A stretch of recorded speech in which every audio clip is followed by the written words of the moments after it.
Number one takeaway: there's weight in the electorate. If you're an incumbent, it's difficult to get you out. Number two is that bleeds into saying that the electorate has a desire to remain in the status quo. Furthermore, that it has a desire to be more moderate in its uh, persecuting political leaders for their political views, which is, whatever. So now there's a rise of this of the independent conservative, who is socially liberal, fiscally conservative, and patriotically uncompromising.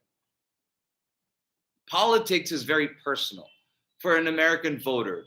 They may not be uh, catching up on the news on a day-to-day basis, but when they vote on issues that matter personally to them most, which I think is redundant, but it's personal.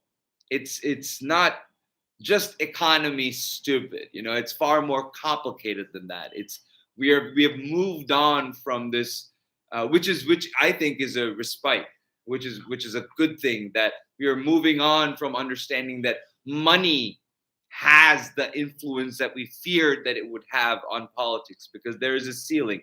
As I said, with the loss of Zeldin in New York, Estee Lauder's heir puts in so much money into this loss, and into this loss, and and I think the Pennsylvania races in governor and Senate were also extremely expensive races. So there's a showing that the people's voice when it comes to elections actually remains paramount, which is comforting. There is I believe, a stinging rebuke thus far, because still there is the holdout of Herschel Walker and some other Trumpian candidates of Trumpian politics. The big win for Republicans today is Ron DeSantis, and Ron DeSantis is the presumptive opponent in the Republican primary against Donald Trump. Trump's attacks on DeSantis have already started. So Donald Trump is the biggest loser tonight, because Mastriano lost. Carrie Lake is down double digits. Last time I checked, that was less than an hour ago. Mehmet Oz lost. J.D. Vance won. But I don't know how much of that is because of Donald Trump versus because of his book, Hillbilly Elegy, because of his work, alongside with the work of his wife, who I'm sure we'll learn more about in the coming days.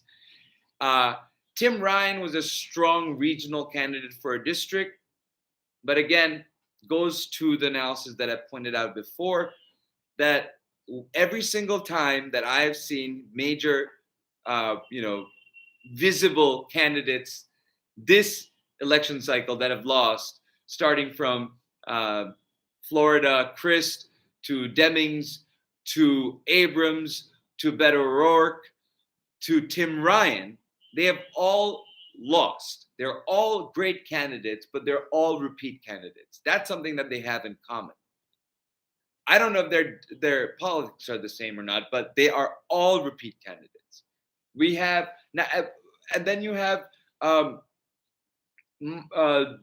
youngest Max Frost. God, I need to know these names better. Is going to become the first Gen Xer to be in Congress, who's going to take Val Demings' seat. So it is a generational shift. It's a generational shift.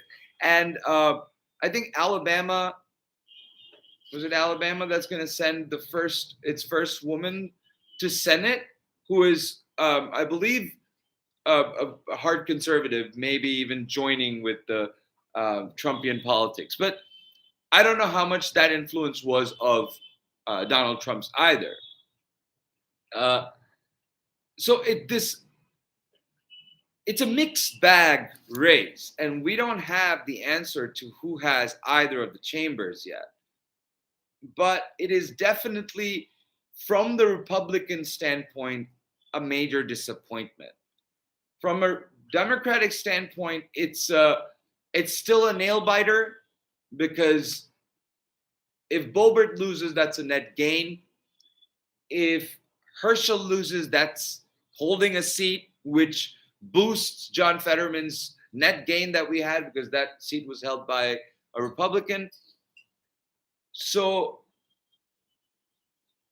it would look like the Senate would be leaning to strengthen its majority, Democratic majority, but we don't know that yet for sure.